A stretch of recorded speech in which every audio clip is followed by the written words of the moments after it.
Gloria a Dios, buenas noches para todos, sean todos y todas bienvenidos una vez más a una nueva edición de su programa habitual A Solas con el Maestro, el cual transmitimos de lunes a viernes a las 9 de la noche, horario legal de la República de Venezuela. Saludamos a todos aquellos que son nuestros habituales radioescuchas y a todos aquellos que están en sintonía por primera vez, y queremos aprovechar para pedirles disculpas porque anoche tuvimos una gran bendición aquí en casa, que es de donde transmitimos, puesto que nos ha venido a visitar en estos días un amado hermano que tenía como 20 años que no lo veía. Después de 20 años nos hemos reencontrado y usted sabe, gozándonos con las cosas de Dios. Y después, para rematar, apareció otro amado hermano que tiene un don maravilloso en la alabanza, y nos pusimos por allá afuera a alabar a Dios, hermanos amados, y eso fue una bendición tan tremenda que cuando todo acabó eran ya casi las 10 de la noche, y fue por eso que anoche no estuvimos al aire, ¿no? Le pedimos disculpas de nuevo, y hubiéramos querido, de haberlo sabido, por lo menos poner un avisito para avisarles de que no íbamos a estar al aire ayer. Pero bueno, usted sabe que aquí uno no se gobierna, uno propone cosas, pero al final es Dios el que decide. Es Él el que tiene control de nuestras vidas, y cuando uno se somete a Él y deja que Él le guíe, pues Él hasta en lo más mínimo guía nuestros pasos. Y ayer pues Él así lo estableció, de que estuviéramos allí en bendición, reunidos en hermandad, y tuvimos un Pentecostés. Usted sabe que el Señor es maravilloso, Él es todo amor. Y hoy vamos a hablar precisamente de eso, del amor, ¿no? De lo que es Dios, porque recuerde que Jesucristo vino a revelarnos, a mostrarnos al Padre, a todo aquello que nosotros no conocíamos. Vino a mostrarnos el carácter del Padre, a dejarnos entrever, a enseñarnos cómo Dios piensa, cómo Dios se mueve, y sobre todo cuál es su naturaleza. Y usted sabe que lo que vamos a leer hoy le va a hacer verse en un espejo, ¿no? Porque usted va a poder realmente ver si Dios está operando en usted o está operando quién sabe qué espíritu, ¿no? Y hoy nos vamos a dar un paseíto por allá por Primera de Juan, en el capítulo 4, a partir del versículo 7. Usted sabe que Juan era el discípulo amado del Señor. No era que el Señor amaba más a Juan que a los demás, porque él ama a todos por igual. El Señor no tiene preferidos ni consentidos, él ama, esa es su naturaleza. Y justamente en esto que vamos a leer esta noche, a escuchar esta noche, a través del hermano Juan, Dios nos va a revelar cuál es su carácter, cuál es su naturaleza. Y hablar de amor es algo tan profundo, porque antes de que conociéramos a Cristo, conocíamos otro tipo de amor, el amor eros, que es aquel que sentimos las personas por el sexo opuesto.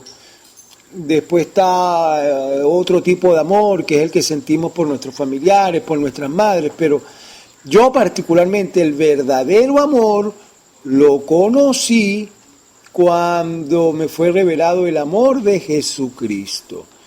Y mire, no ha sido ningún barbitúrico, no ha sido ninguna pastilla, ni ha sido ningún psiquiatra, ningún psicólogo, aunque bastante las usé y a bastante de ellos visité, pero ninguno de ellos pudo sacarme del estado en que estaba. Fue el amor del Señor. Cuando me fue revelado el amor del Señor, que es en Cristo Jesús. Gloria al Señor. Entonces vamos allá, Primera de Juan, capítulo 4, a partir del versículo 7. Dice así el Señor: amados, amémonos unos a otros, porque el amor es de Dios. Escuché eso. El amor es de Dios. O sea que la fuente del amor es Dios mismo. Todo aquel que ama es nacido de Dios y conoce a Dios. Hay mucha gente por allí que se sabe la Biblia de la A a la Z y entonces se lo restriega nada más en la cara. No, yo soy teólogo. Yo hice el seminario en la escuela bíblica tal y yo tengo tantas ovejas y yo tengo tantos años en el ministerio y usted sabe, tienen siempre el currículum pronto para mostrárselo al primero que se atraviese. Pero sin embargo,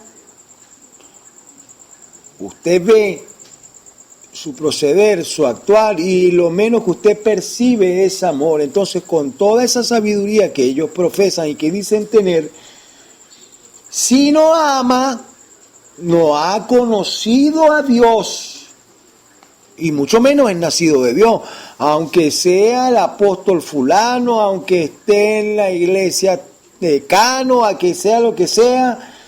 Si no ama, no conoce a Dios y además no es nacido de Dios. Dicho en otra palabra, no es hijo de Dios. Usted sabe que en el mundo los hijos heredan los caracteres físicos de los padres. No, inclusive en el mundo fuera de Cristo también se heredan maldiciones como enfermedades, porque eso se transmite a través de los genes y de los ADN. Bueno, los que somos nacidos de Dios, a través de nuestros genes, a través de nuestro ADN espiritual que tenemos de nuestro Padre Celestial, por naturaleza amamos, y en eso sabemos que somos hijos de Dios. Sentimos amor fluir de nosotros. Y eso fue una de las cosas que a mí me impactó después de mi conversión, ¿no? Que gente que no me estaba simpática, que gente que me era molesta, que gente que yo, en pocas palabras, no soportaba. Oye, de repente empecé a sentir misericordia por ellos, empecé a sentir ganas de estar con ellos. A muchos de ellos les abracé, a otros con los cuales me había enemistado me reconcilié, y yo mismo me maravillaba. Yo decía, ¿cómo es posible? ¿Y qué es esto? Me parecía una locura. Claro, después con el tiempo, cuando fui adoctrinado, entendí que era el amor de Dios en mí y que el hecho de que yo hubiera empezado a amarle era la confirmación de que yo era nacido de Dios, que era su hijo. Bendito sea el Señor. Y sigue el Señor diciendo ya en el versículo 8, el que no ama no ha conocido a Dios, porque Dios es amor.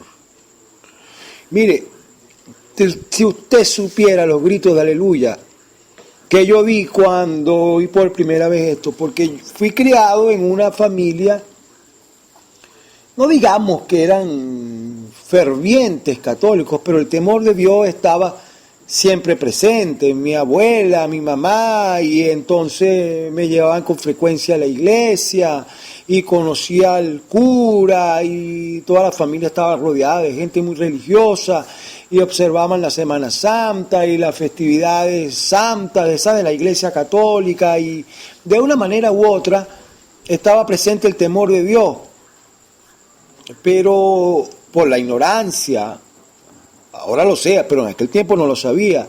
Mi abuelita, mi abuelo, mi mamá, siendo extremadamente religiosos, cada vez que yo hacía algo no debido o por si se me ocurría hacerlo, lo primero que me decían era, Dios te va a castigar.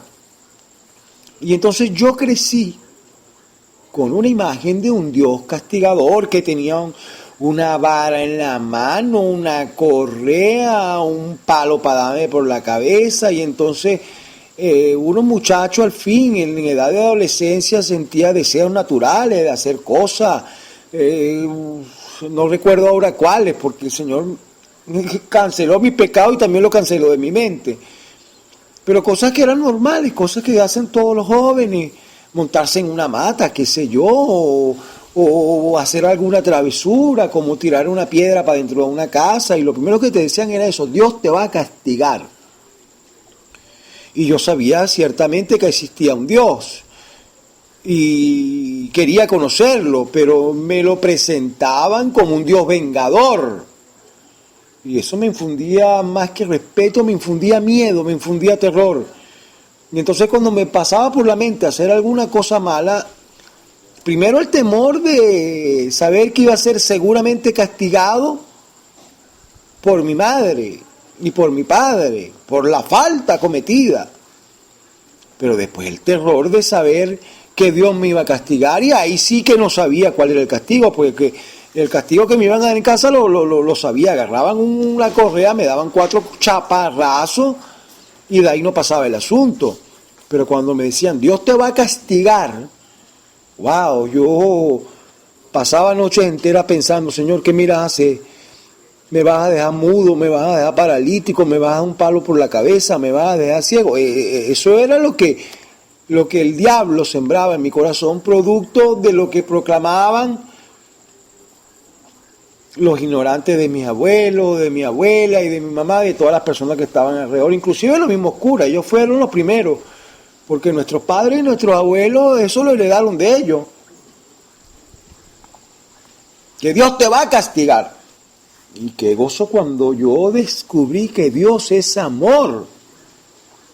Yo dije, entonces, no era verdad. Eso fue lo que dije, aleluya. No era verdad que tú me querías dar un palo por la cabeza. Y sobre todo después, cuando leí aquel versículo que es la columna vertebral de todo cristiano, en el cual el amor de Dios nos es revelado, Juan 3:16, cuando dice, de tal manera amó Dios al mundo, que entregó a su Hijo unigénito para que todo aquel que en él crea no se pierda, mas tenga vida eterna.